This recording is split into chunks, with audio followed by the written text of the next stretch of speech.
अस्सलाम वालेकुम। टॉपिक है the skylark. Question number 3, when does the skylark sing and when is it silent. चकोर कब गाता है और कब खामोश होता है।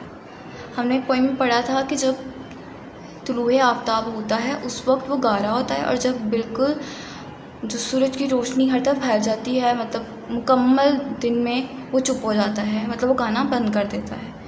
आंसर है the skylark start singing at the don.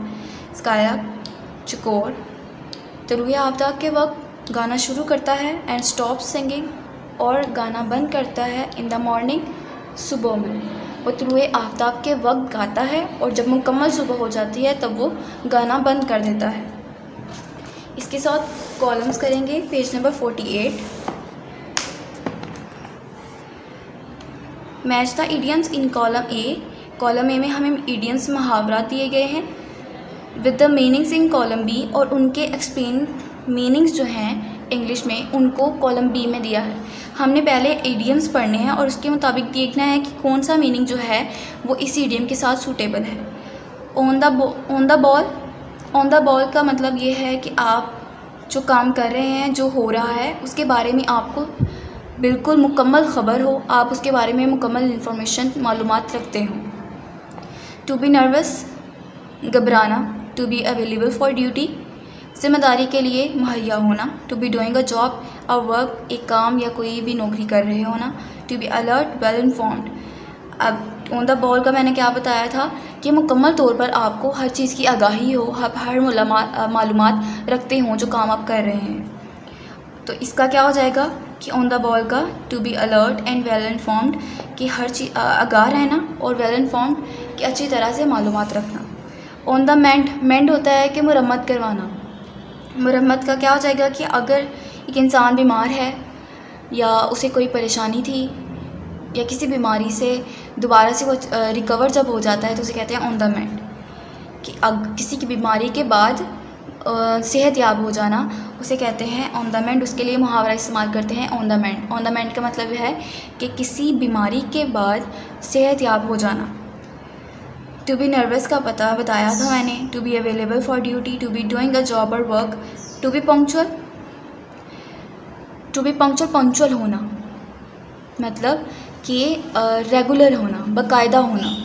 To be in a favourable state, अपनी एक अच्छी स्टेट में होना, अच्छे जगह पर होना, आप के जो कंफर्टेबल कह सकते हैं कि जो काम है आप एक कंफर्टेबल स्टेज में है कि जहाँ पर आपको ना कोई टेंशन है, सुकून होना किसी चीज़ में। To be recovering after an illness, किसी बीमारी के बाद सेहतयाब होना। तो हमने पढ़ा था ऑन द मेंड मतलब मुरम्मत। मेंड का मतलब है मुरम्मत से ज़ाहिर होता है कि किसी चीज़ के ख़राब होने के बाद उसका रिकवर हो जाना, मतलब बीमारी के बाद सेहतयाब होना।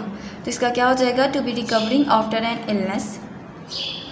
ऑन वेलवेट जैसे पता है कि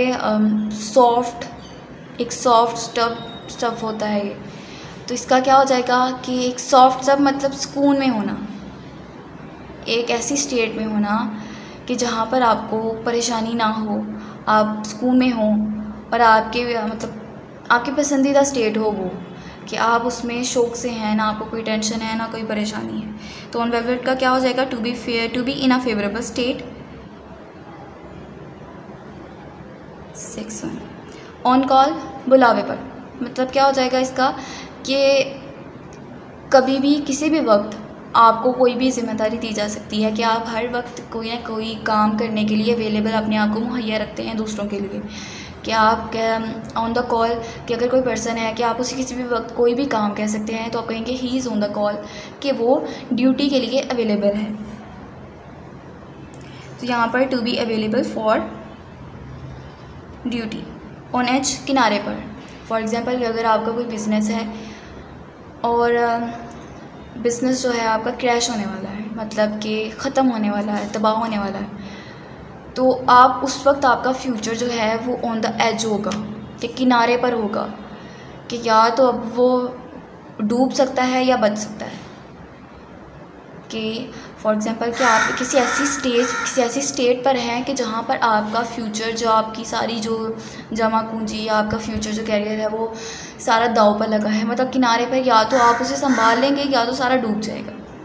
ठीक है, तो ऑन द एज मतलब कि टू बी नर्वस, घबराहट, घबराना, मतलब जब आपका फ्यूचर दांव पे लगा होगा, आपका फ्यूचर जो है आप उसके बारे में कंफ्यूज हैं कि आप पता नहीं क्या होना है, तो ये घबराने की सिचुएशन है कि आप नर्वस हैं कि क्या हम बच जाएंगे या फिर हम मतलब हमारा जो सारा फ्यूचर है वो डूब जाएगा, ख़राब हो जाएगा।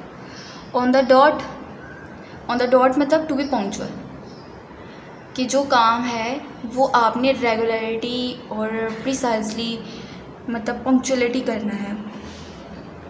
तो ऑन द डॉट का हो जाएगा टू बी पंक्चुअल होना, बाकायदा होना। On the job, to be doing a job और वर्क, कोई काम या कोई नौकरी कर रहे होना। इसके बाद है use the idioms above in sentences of your own. ये इन सेंटेंसेस को इन प्रोवर्ब्स को हमने सेंटेंसेस में यूज़ करना है, ये हम नेक्स्ट लेक्चर में करेंगे।